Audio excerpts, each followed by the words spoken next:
Hi, this is Bonnie, and today I want to share with you, it's a fuse tool, but it is also called a Project Life by Becky Higgins has also made one. Actually, she probably made hers before We Are Memory Keepers made theirs, or maybe they're the exact same one, but this one is called a photo sleeve fuse. So the word fuse is in it, so you should still be able to find that online if you're wanting to get it. Some of the places that it's available is at Michael's and Hobby Lobby. And you can use your coupons and get it 40% off at both places. Anyway, the reason why I'm sharing this with you today is because you can use this tool with your pocket letter kits that Sherri Baldy is selling, and add some really fun dimension and color to your pocket letters. Today I'm just going to introduce you to the fuse tool and a basic thing that you can make with it. So it's not plugged in right now, which is why I'm able to touch it. This gets hot, really hot right here, and I wanted to show it to you before I turned it on.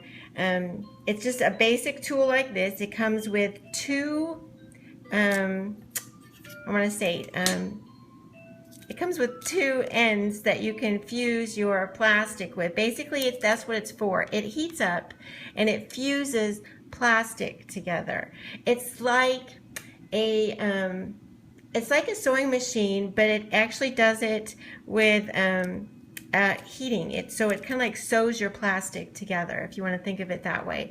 There's two different tools, one that looks like a stitching, and then one that actually will melt and cut at the same time. So the one that I want to show you that I have been using first is this. It looks like a rotary cutter, if you can see that. I don't know if you can. It has little sawtooth edges to it. I don't know if you can see that. There it goes. And basically, because of those sawtooth, that is where the heat goes, and that is how it kind of like sews or melts your plastic. So the end of it is just a screw, and it screws right into the end of your tool. And I'm backwards. I need to go this way with my right hand. And you just turn that into it, and that's your tool. And then basically what it does is it rolls along your plastic, and those little edges just melt your plastic together. So it's a really simple tool to use. There's some tips that I'm probably going to share with you along the way as we start using this more. But for right now, that's the basic of what you need to know about the fuse tool. But there's just so many things. You can look on YouTube and you can see a lot of things that you can do with this. But for our pocket letters, we are going to make a glitter pocket, and it basically will just fit right inside one of your sleeves. I also want to show you another part of the tool. It comes with a metal knife. A lot of people suggest for you to buy an a ruler. It comes with a ruler, a metal ruler, and a lot of people suggest for you to buy an artist ruler, a long one, so that also gives you other options for a guide. And basically what this is right here in the center, that's exactly what it is. You take your tool and you roll it right in between that as your guide, and it keeps you straight from when you make your seams. So that's really cool also. The other thing is, I've heard people talk about the different plastics that they use. I am using the protective pocket sheet that people are using for their pocket letters. This one happened to be a baseball card sleeves. You could buy a bunch of them in a package. And you're probably wondering, well, why can't I just cut one section off and use that for my my glitter pouch? Technically you can, but you can't put it back into your pocket then, because it's going to be too large. So actually keeping one part or two parts of your seam and then going in to allow that extra space to go in here. You just want to make sure that it measures from end to end or side to side, so that will fit inside your pocket sleeves. So I'm going to go ahead and turn mine on, and I'm going to actually show you how to make one of the glitter pouches. There's a couple of things that I forgot to mention to you when you go to use your tool. I use one of my old cookie sheets. All you need when you go to run the plastic, you have to have something underneath that is heat resistant. That's all you need underneath when you're using this tool. People want to make sure that you know not to use your cutting mats because obviously it is not heat resistant. So I'm using just a plain old cookie sheet. I know they are selling a glass sheet that has grids on it. If the grids help you and you need to do that, you might want to consider buying that. Our Memory Keepers actually makes the glass grid. And it works perfectly with this tool. I wanted to show you the metal ruler I was talking about. This is just a basic metal ruler, and what's nice is it's got cork in the back so it doesn't slide around. I forgot to say that's the same thing. This has little grips on the back of it as well. Trying to think of what else I forgot. I think that's basically it. I just wanted to let you know that I actually use just a cookie sheet. And it works fine. Didn't cost me the $20 to buy the glass grid underneath. Yeah, oh, and I was going to show you really quickly the pouch that I did already create, and this is what we're going to be doing. And I wanted to show you again why I said it needed to be a little bit smaller. This side, as you can see, is the manufactured side, and so is the bottom right here. But this right here and the top is what I did with the fuse tool. And just to show you really quickly, it has to be smaller than your sleeve like I told you in order to fit in the pocket. So that's what we're going to be working on in just a bit here, as soon as my tool warms up. One other thing they suggest is you can use paper between your heating, what you're going to use for your heat resistance, and your plastic. You can use it in between if you want to. I didn't have a problem with just using my cookie sheet, but that's your choice, and you can see how things work for you. So I'm waiting for my tool to warm up. It usually takes about 10 to 15 minutes. Okay, so I have my stuff prepared and ready to go, and I wanted to show you again what I was talking about. This is the bottom of the sheet. I had already cut this one right here out, and I wanted to show you how I cut this out. If you want to get more use out of one sheet, what you can do is cut along just underneath the seam that you see there to get 3. What I did was, because I'd already cut here, I have one side opening.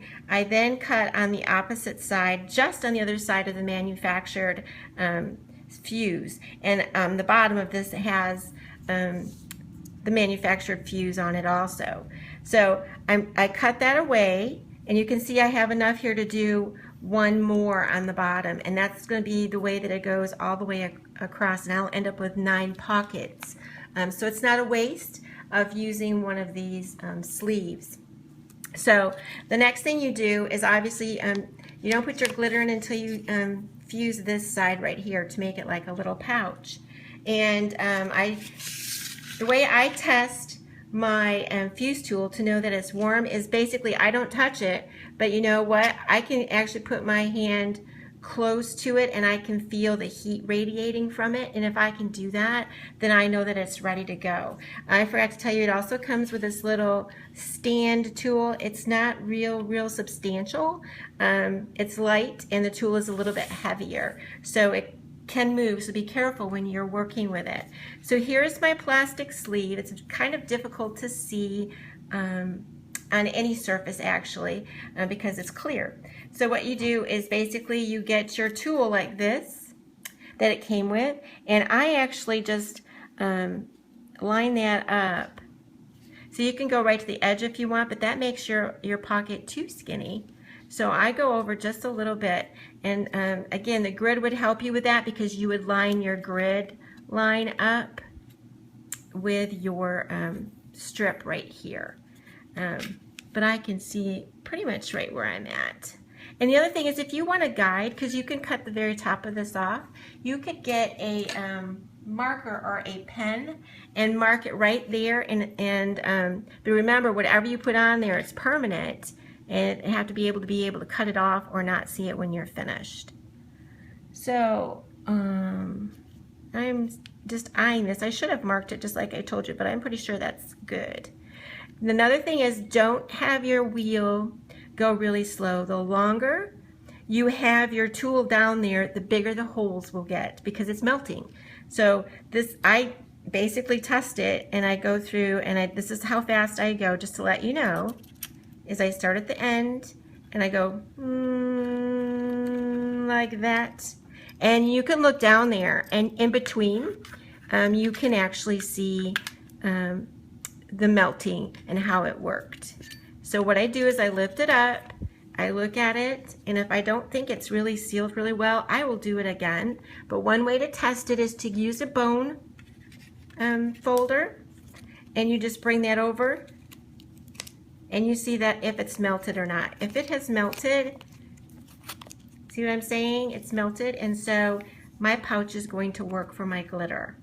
So the next thing that I would do is I would get my glitter stuff together, what I want to put together. One of the things that I have found really helpful, Michaels has this huge container of perfect glitter. And what I should say, it's more like a sequin glitter. It's jumbo glitter. Because again, let's think about this.